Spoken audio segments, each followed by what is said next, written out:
Biden, who withdrew from the presidential race in July after a disastrous debate performance, has been absent from the campaign trail.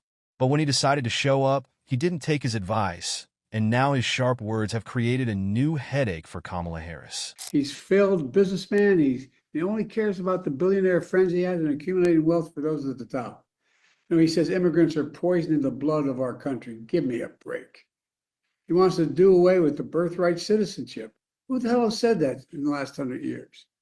And just the other day, a speaker at his rally called Puerto Rico a floating island of garbage. Well, let me tell you something.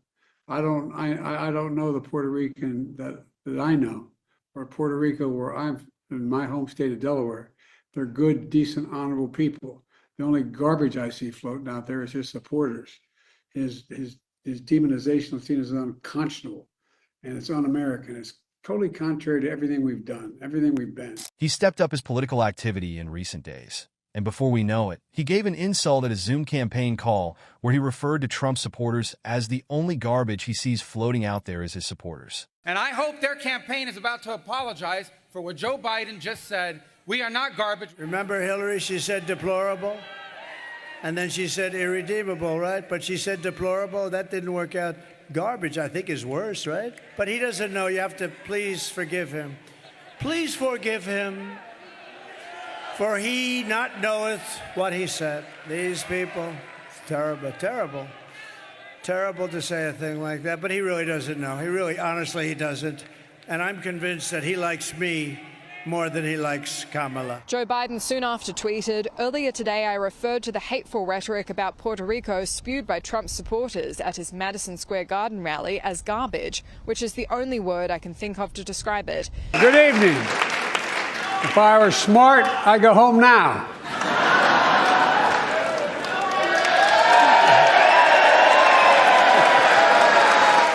In November, my team began serious negotiation with a bipartisan group of senators. The result was a bipartisan bill with the toughest set of border security reforms we've ever seen.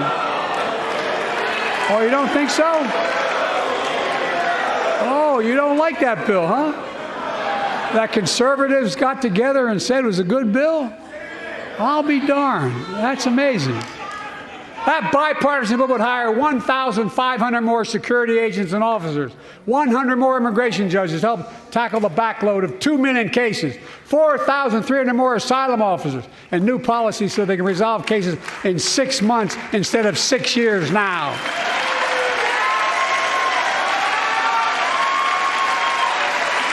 What are you against?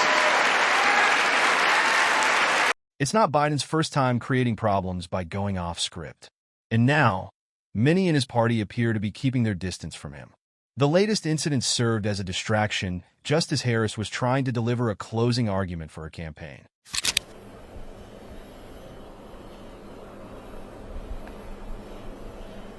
All right, guys. I think the Democrats have done a very poor job. We're leading in every state. We're leading big, and I think that the comment made by really both of them, because there are really two of them, about being garbage, maybe 250 million people, they shouldn't be talking. That's like deplorable for Hillary. This is the deplorable for Hillary. And I think this is worse, actually. For Joe Biden to make that statement, it's really a disgrace. And I think 250 million people in this country are going to be very happy because we're going to bring the country back. We're a nation in decline, very, very serious decline, and we're going to bring our country back. I love Puerto Rico, and Puerto Rico loves me. I don't know anything about a comedian. I love Puerto Rico. Nobody's done more for Puerto Rico than me. I took care of them when they had the big hurricanes, and nobody gets along better with Puerto Rico and the Puerto Rican people than me. They love me, and I love them.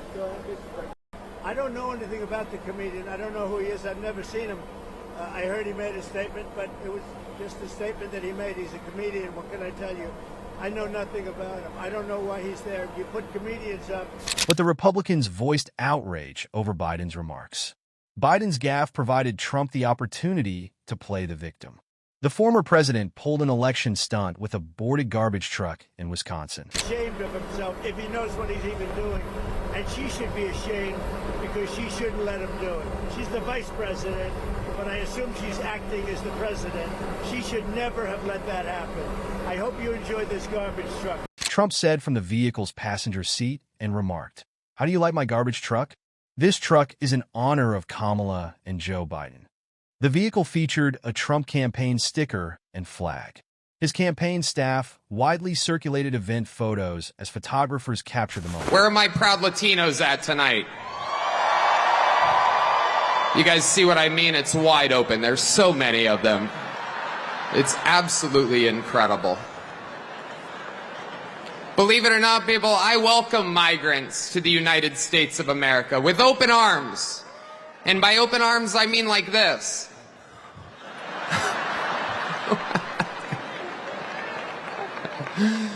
It's wild. And these Latinos, they love making babies too. Just know that. They do. They do. There's no pulling out. They don't do that. They come inside, just like they did to our country. There's a lot going on. Like, I don't know if you guys know this, but there's literally a floating island of garbage in the middle of the ocean right now. Yeah. I think it's called Puerto Rico. Republican side. The row started over the weekend when a comedian at a Trump rally called the U.S. territory of Puerto Rico a floating island of garbage, in remarks that initially put the Republican campaign on the defensive. Trump and other Republicans faced pushback of their own for the comments by the comedian.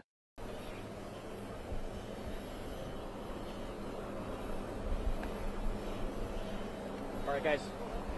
I think the Democrats have done a very poor job. We're leading in every state. We're leading big, and I think that the comment made by really both of them, because there are really two of them. Trump climbed into the garbage truck, discussing briefly with reporters while looking out the window. Similar to what he did earlier this month during a photo opportunity he staged at a Pennsylvania McDonald's.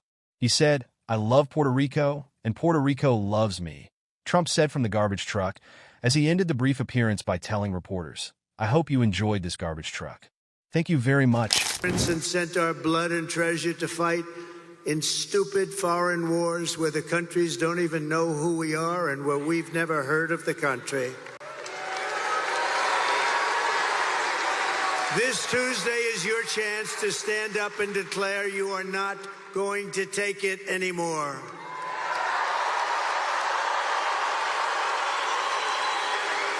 Six days from now, we can turn the page forever on this failed and corrupt administration. It's a corrupt administration, you do know that. We can declare once and for all that we are done with their hatred.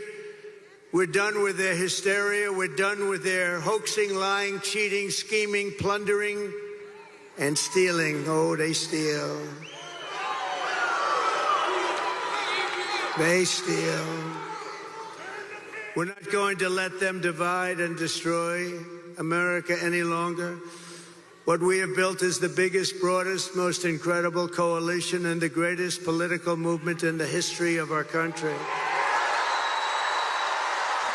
Unlike Harris, Trump has recently called out his political opponents.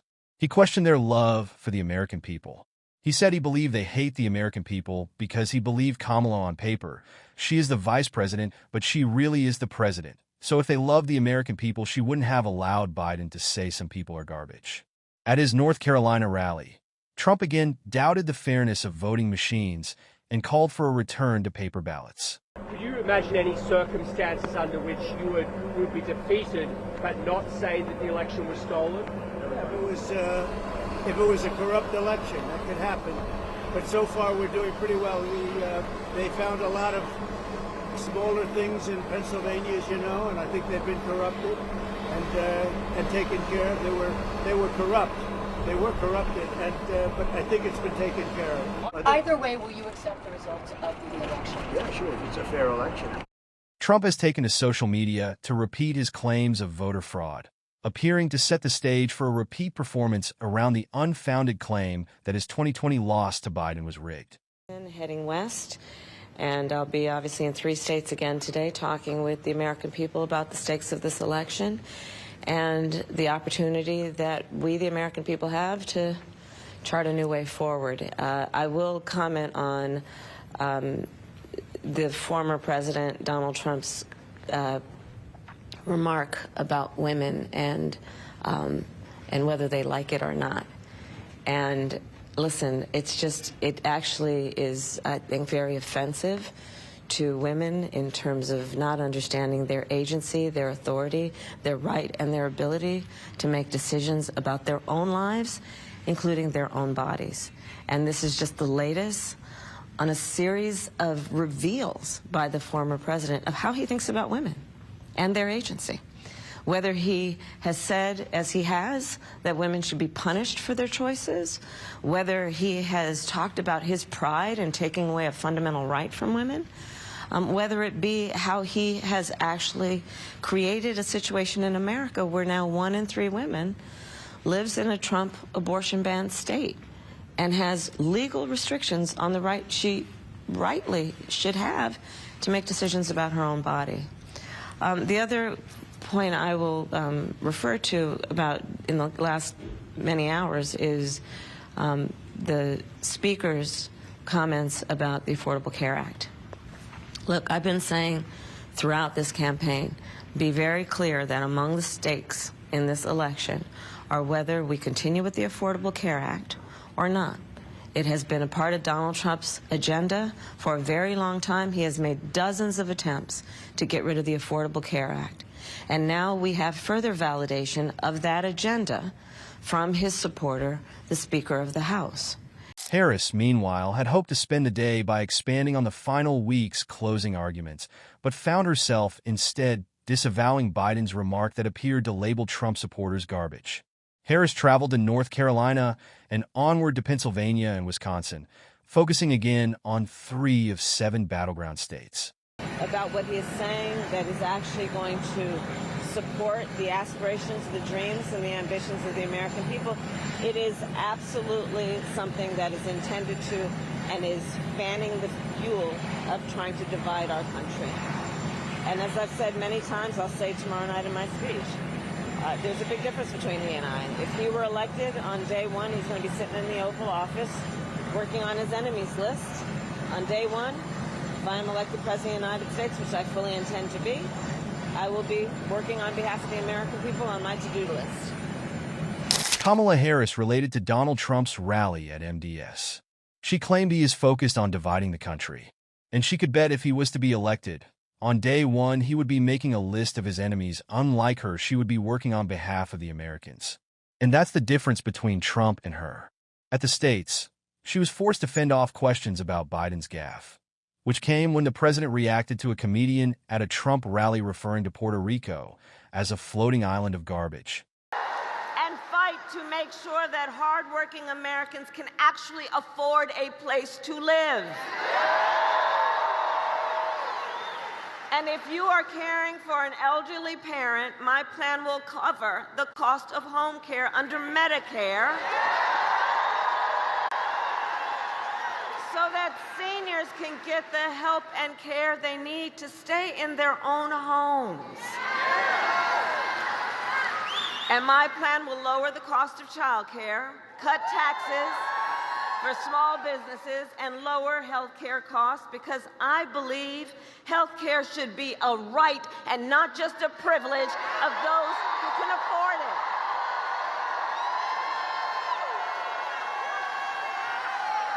On the other hand, Donald Trump's answer to the financial pressures you face is the same as last time. Another $1 trillion in tax cuts for billionaires and big corporations. And this time, he will pay for it with a 20% Trump national sales tax on everyday basic necessities, which will cost the average American family nearly $4,000 more a year.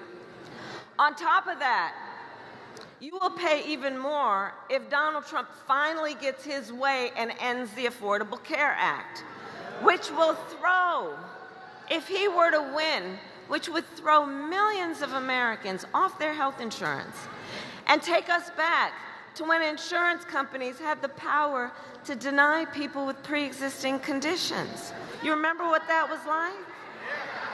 Well, we are not going back. We are not going back.